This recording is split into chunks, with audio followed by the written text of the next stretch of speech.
Mga kabayan, hindi pinalagpas ni dating Chief Presidential Legal Counsel Attorney Salvador Panelo ang hayagang pagtutol ni Senate President Tito Soto III sa desisyon ng Korte Suprema na nagdeklara bilang unconstitutional ang Articles of Impeachment laban kay Vice President Sara Duterte. Para kay Panelo, malinaw na maling pagpasok sa larangan ng batas ang mga pahayag ni Tito Soto, isang larangan hindi umano nito saklaw dahil hindi ito abogado.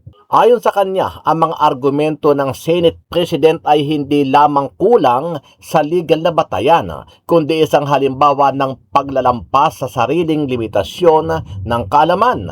Tahasan pa niyang tinawag ang mga pahayag ni Soto bilang ignorance overreach, isang termino na aniyay mas angkop ilarawan ang ginawang pagkomento ng Senate President sa isang usaping may legal na proseso at interpretasyon.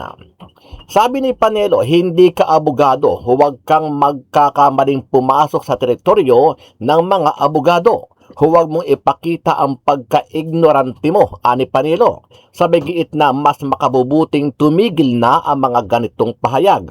Sa huli, iginiit ni Panelo na ang mga desisyon ng Korte Suprema ay dapat igalang at unawain sa konteksto ng batas, hindi sa opinyong pampolitika o personal na pananaw.